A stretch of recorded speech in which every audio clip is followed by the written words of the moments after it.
on the ball as much as you were at previous points in your career, but despite that, you're still getting to the free throw line at a high level. I think your highest free throw rate since your first year as a Laker. What's helping you do that, even though your usage may look different than how it used to?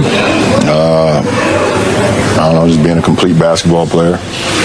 You know, I have to be able to, you know, change the landscape of how I play up according to how our team wants to play. So, you know, I've been playing off the ball, obviously, you know, pretty much the majority of the season. So, picking spots and you know, figuring out ways how I can still be productive to help us, you know, play winning basketball when I'm on the floor, both offensively and defensively. So, I don't know. I don't have any holes in my game, so it helps to be able to do whatever the team needs at that particular moment. Saying, "I don't have any holes in my game." That one sentence wipes away all credibility. If that were true, you would not need to surround yourself with certain types of players every single year. You would not need shooters to hide shooting flaws. You would not need defenders to cover defensive lapses. You would not need rebounders to clean up missed box outs. Teams are built to cover weaknesses. That is basketball. That is reality. If LeBron truly had no holes, his teams would not constantly change shapes. The roster would not need to be rebuilt over and over. Coaches would not need to adjust systems just to fit him. The fact that he needs very specific player types proves the opposite of what he is saying. It proves there are gaps that need filling. The record speaks loudly. 4 championships in more than 20 years is not dominance. It is good, but it is not what his fans claim it is. If his way of playing basketball was flawless, the results would show it clearly. Instead, there are more finals losses than wins. That is not an accident. That is a pattern. People love to say he went to Miami to win. If that is the case, why did it take so much help?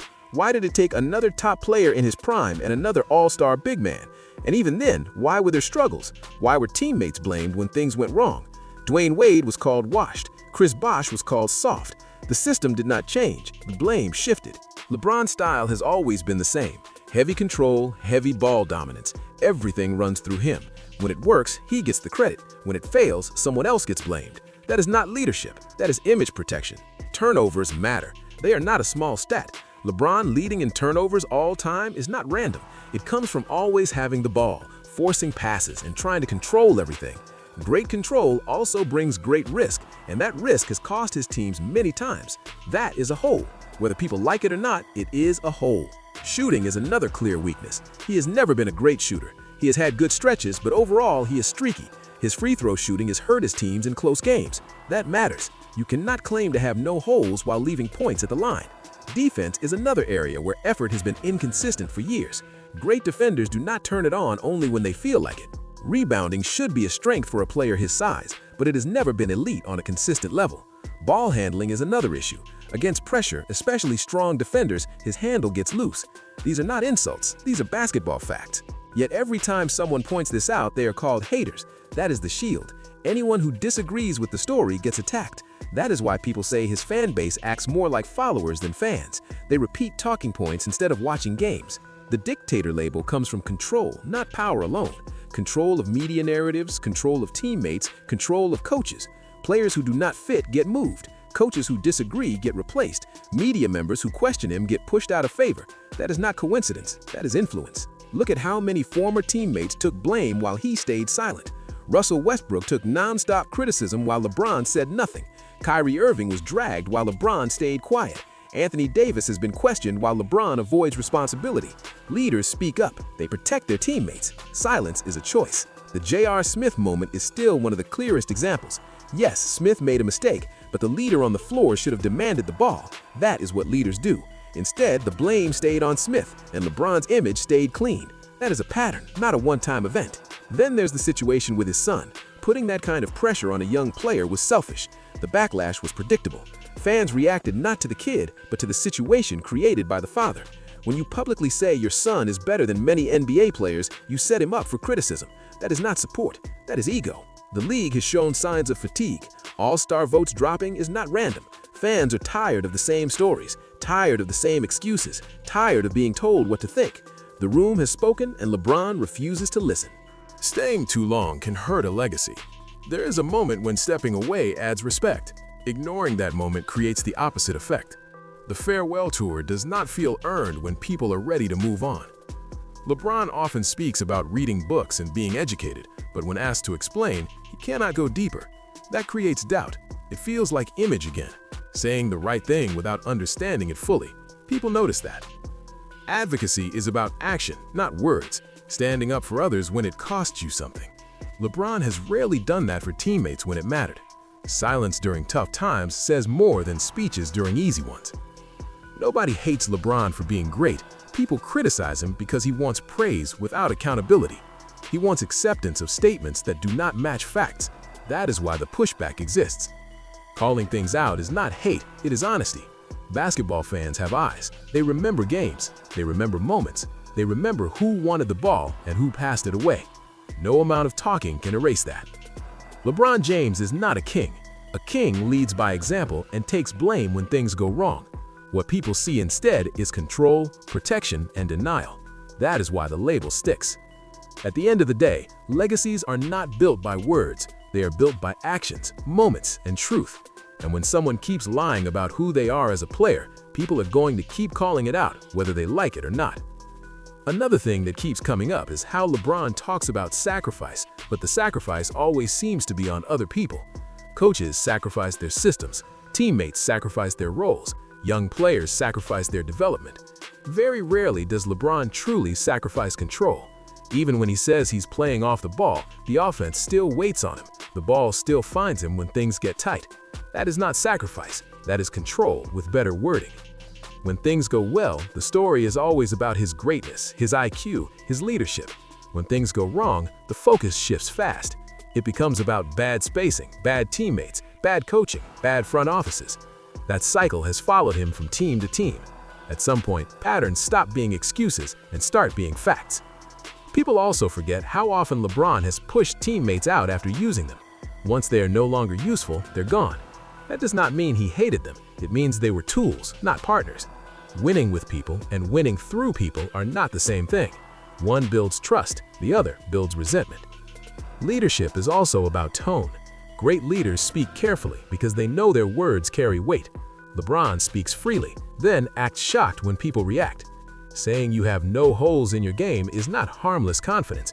It sends a message that everyone else is the problem. That creates distance, not unity.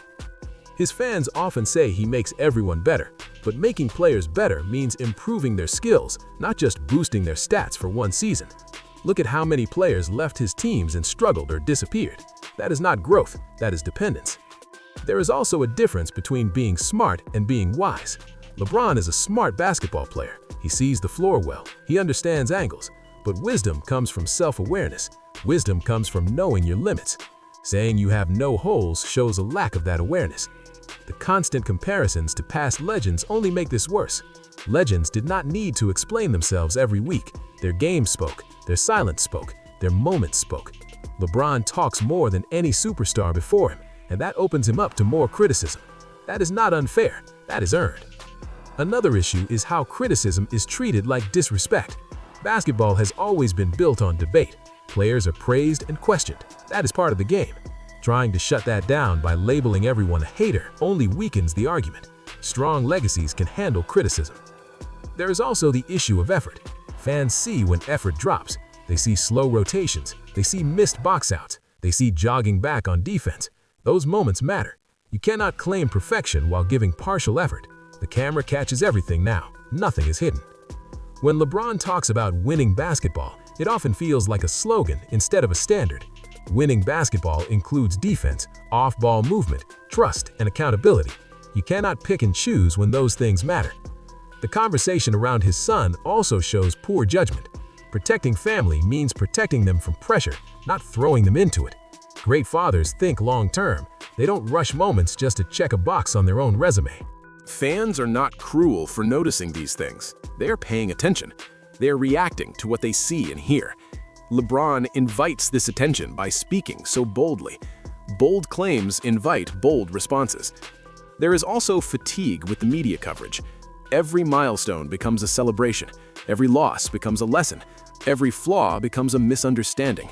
That imbalance pushes people away. Balance creates respect. Spin creates doubt.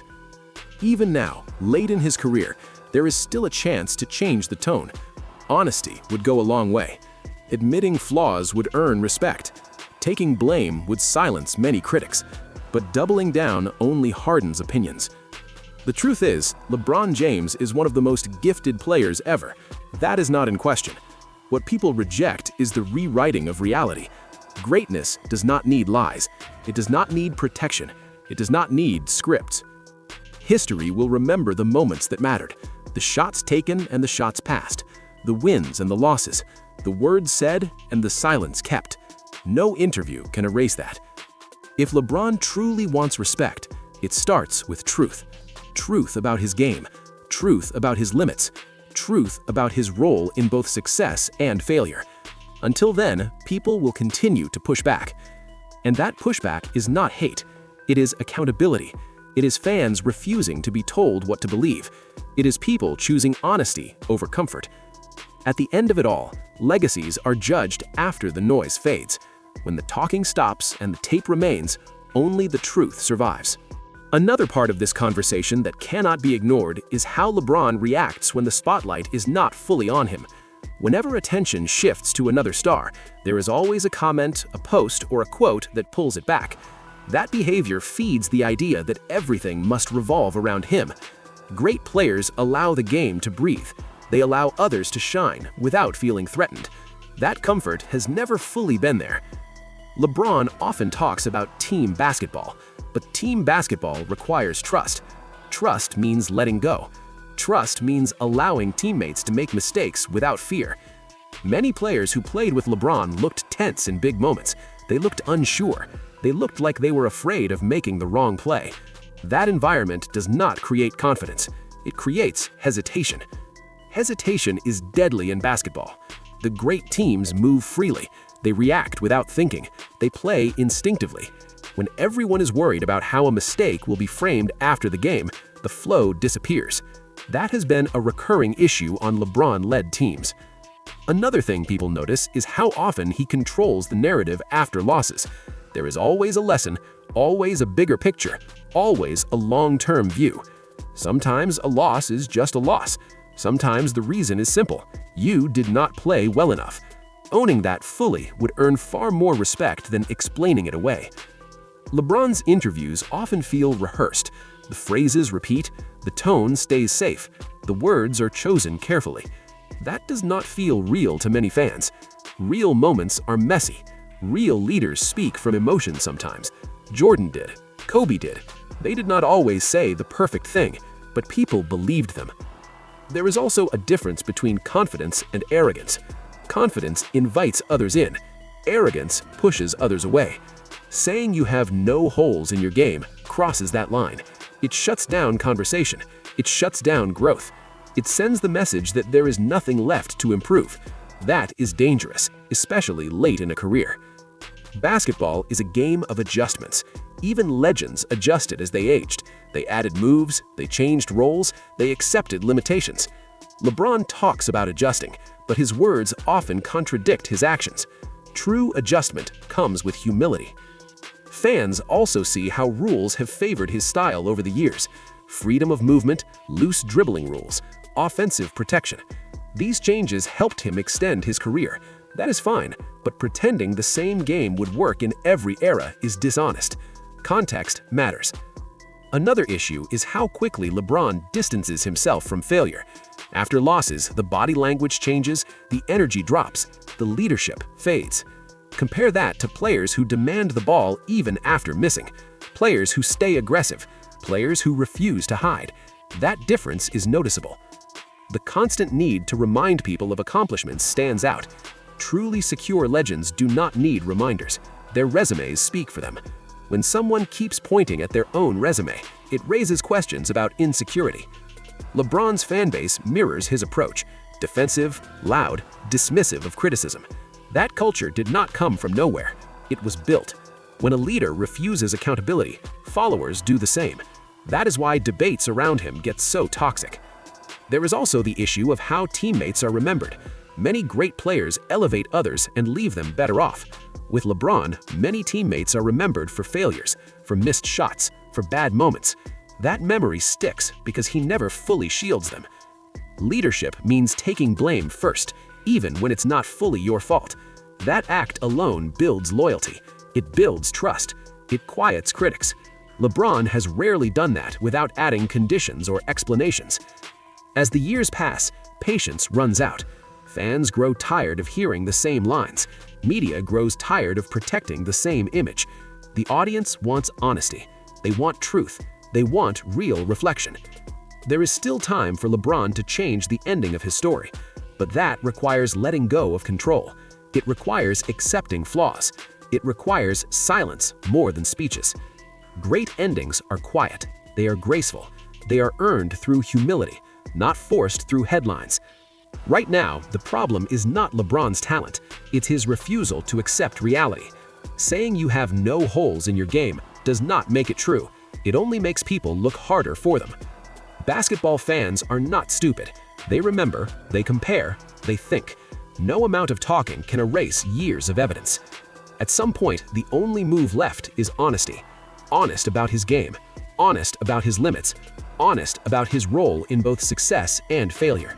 Until that happens, the criticism will continue, not because people hate him, but because they refuse to accept a story that does not match what they have seen.